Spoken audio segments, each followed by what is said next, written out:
This is the Stone Vertical Epic 040404, a Belgian-inspired ale with unmalted wheat and kaffir lime. Though I understand we don't say kaffir anymore. So, what kind of lime is it, and how does it taste after so many years? Here we go, second one. Drink it or dump it.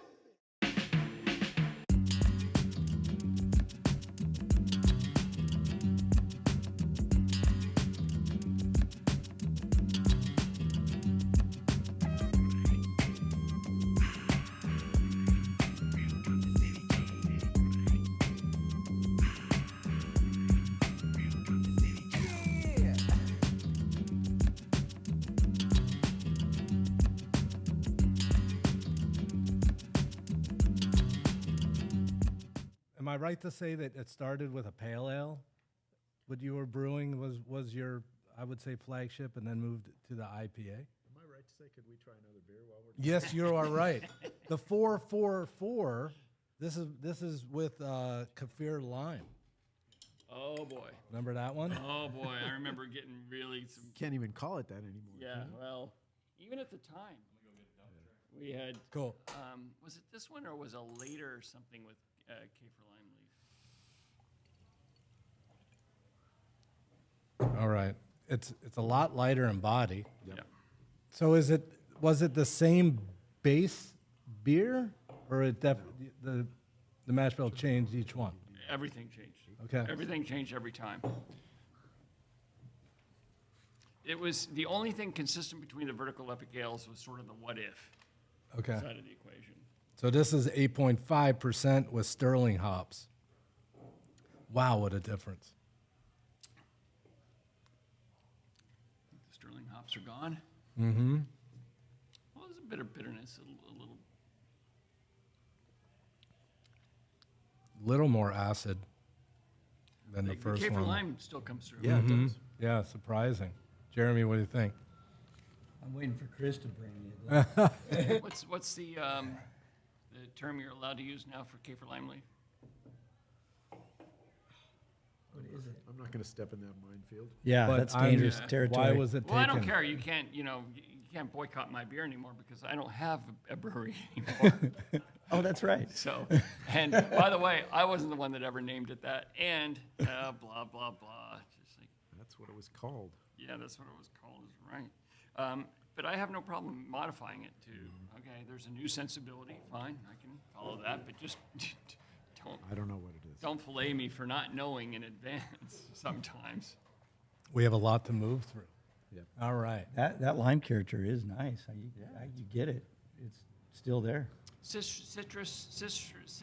Citrus hystrix. Hystrix. Does that ring a bell? Yeah, that's Yeah. that's What's the other alternative. name? Oh, that's the other. Yeah, alternative? citrus hystrix, and there's another one, which is, what's the other name that some people use for that now? Is it also a tongue twister? Citric. What happened wanna with, get too caught up why in it. can't You we gotta use cheat. that original term anymore? Do we want to go into that? No, no, we don't. I'll That's all Google you, that. Greg.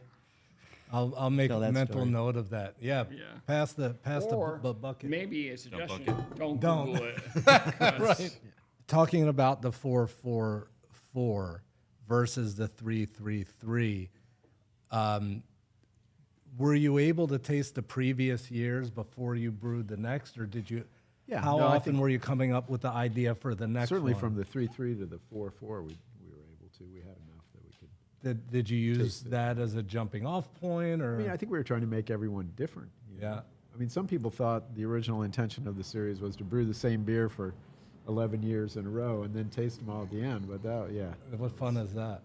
I mean, it'd be fun if we were sitting here, but So I it's think, more fun as I talking. recall, we did make it. It was intentional to try to make each beer look and smell and taste different every year from the one previous.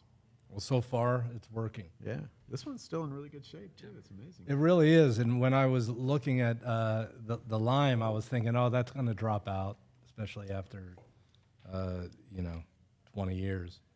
I'd say the flaw that these have are they just have become so, it's almost like a mountain flattening out over time. It just becomes Eroded. a little dull, yeah. But there's no, like, crazy flaws. Macrat lime. Oh, macro? Yeah, okay. Yeah. Sorry, I had to look it up. Yeah, fair enough. That's what we're going to call it, Macrat lime. Start with the 3. I think the 3 was definitely a Still drink it, Very drinkable. very drinkable. Yeah. And would you agree? It's contextual. I think that if I had that without the context of the beer and the lore and all of that, I think that I would not drink it. Okay. But with knowing sort of the history and if this is a 23 or 2-year-old beer, then I would be more inclined to drink it. But if you came to the bar and I gave you this beer, If I'm taking a taste, let me try a little bit of that and a little of that to see which one I'm going to order, I probably would not order that, admittedly. got it. How about you, Chris? No, I think they're both taste really good for holding up really well. A lot better than a lot of beers I've had outside the market these days. So. Jeremy? Yeah, I mean, I prefer the 04, definitely. I just had more character, and you do get that nice citrus. But the 3, I mean, for a beer that old, it's hanging in there. Yeah, I would agree. And Greg, to your point, were it one of many beers on the menu? Probably not, but in the scope of what we're doing here, it's drinkable. It's certainly not, it hasn't turned, it hasn't, both of these. Super oxidative character is really low, and I appreciate that in both of these. Yeah. I mean, there's some oxidation, certainly, but it doesn't have that wet cardboard kind of really No. awful oxidation character. Yeah, and I Yeah, I keep going didn't back get for that. like another sip, so it always tells me like I actually am enjoying this a little bit more. Yeah. All right. I'll pass the dump bucket. Okay. That's not our recommendation, but we're going to dump them. Right.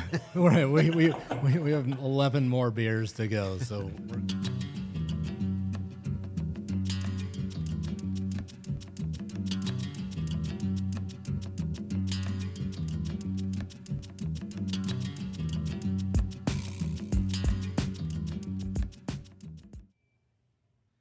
You two are shared a mic. Sorry. Oh. Sorry, I'm not used to talking on mics. Really? You got two Or low talkers here. talking in general. Yeah, that too.